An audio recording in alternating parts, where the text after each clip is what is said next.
What is lurking below? Well, some really friendly, lovable, and social creatures. You just need to know where to look and what to look for. I'm Larry, and in this episode, we're looking at some sea creatures that will probably be your friend if you meet them on your next swim.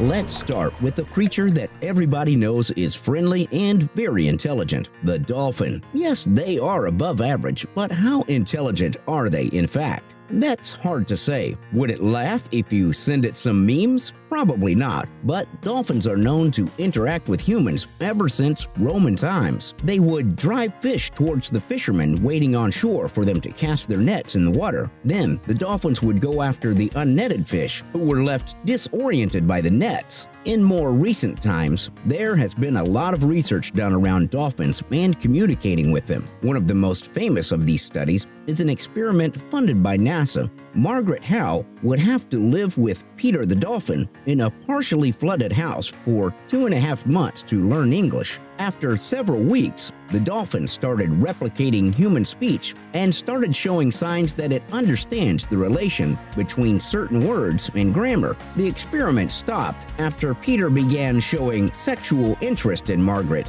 his teacher. Later, Lily started injecting the dolphins with LSD to further alter their conscience, and Margaret didn't agree with it and left the project altogether.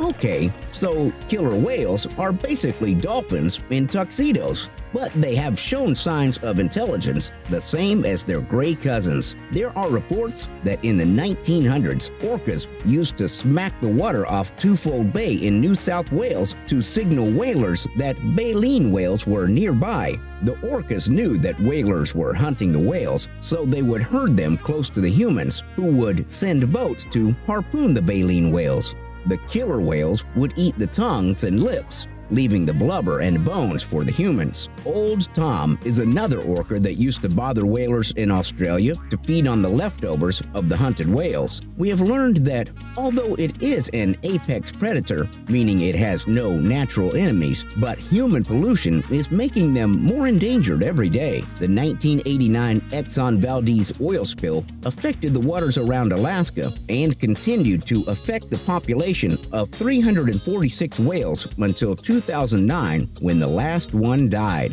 We can see them in aquariums, but studies have shown that captivity is a horrible existence for killer whales. Confined spaces make most of them suffer from dorsal fin collapse and stress, especially since most of them are forced to do circus tricks, shortens their lifespan to around 20 years. In the wild, they can live up to 80 years old. In March 2016, SeaWorld had announced that they are ending their orca breeding program and shows. That is so good to hear, because the only way to admire a wild animal is either learning about them or watching a documentary, not by capturing them, forcing them to live in captivity all their lives, and making them do tricks for our amusement.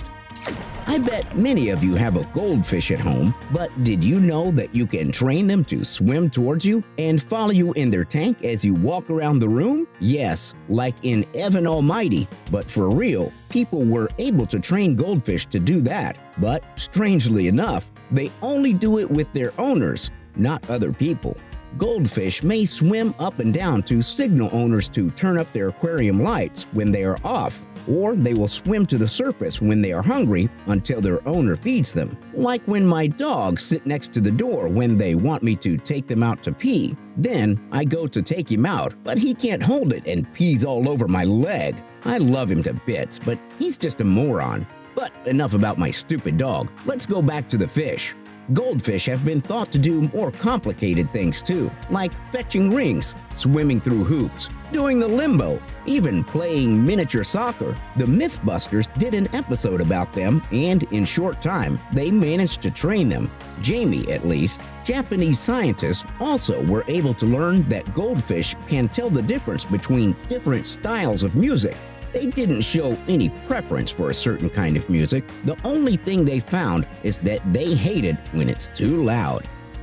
Let's talk about another fish, the Archerfish. He is a really interesting fish. If you haven't heard about him before, the Archer bit in the name says it all. He lurks below the waters, hunting for insects at the surface. When he spots one, he shoots them, or should I say, spits them down, by shooting water out of his mouth. They are so incredibly accurate that an adult archerfish always hits his prey on the first try. They should have named him the Legolas fish.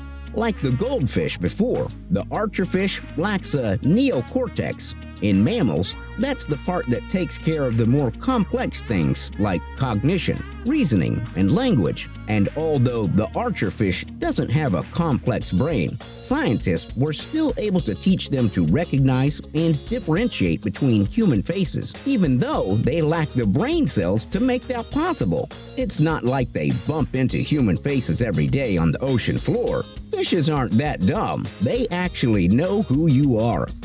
The common octopus is another fascinating, intelligent, and really sociable creature, and it is number 3 on our list of the most sociable creatures. The octopus is a mollusk, and there has been a lot of research on communicating with mollusks. Researchers were able to teach octopuses, cuttlefish, and squid to distinguish and respond to geometric symbols, or train them not to eat food and wait, just like you do with your pet. More recent research has revealed that the common octopus's intelligence is much more complex than previously thought. They are cunning and creative when hunting and looking for food, and they love to solve puzzles. They show signs of play and personality, and are notorious for being troublesome pets in aquariums. They shoot squirts of water and even try to escape their enclosures, walking away, then returning and closing them back so it looks like nothing happened. They are one of the most intelligent creatures in the sea, sociable, friendly, and with a lot of personality. Too bad some people don't mean that when they say they like octopus or squid.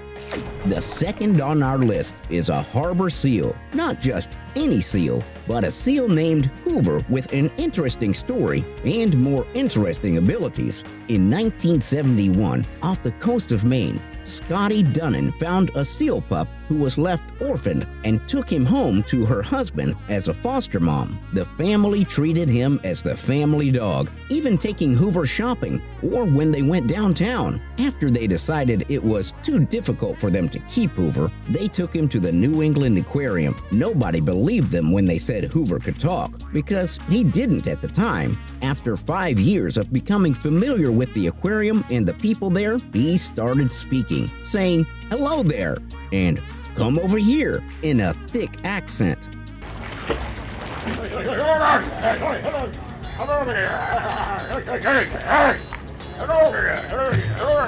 He became famous, appearing in the New York Times and on Good Morning America. He went on to live for 14 years. What a seal! And the most sociable creature on our list is a penguin, and not just any penguin, but Lala, the king penguin. King penguins are the second largest species of penguins, after the emperor penguins. They live in the southern Atlantic Oceans, mainly on the islands around the Antarctic. One day, a Japanese fishing boat caught him in their nets, and the fishermen, feeling bad for the little fella, brought him home to Japan and gave it to a friend of his, Yukio Nishimoto, who loved penguins.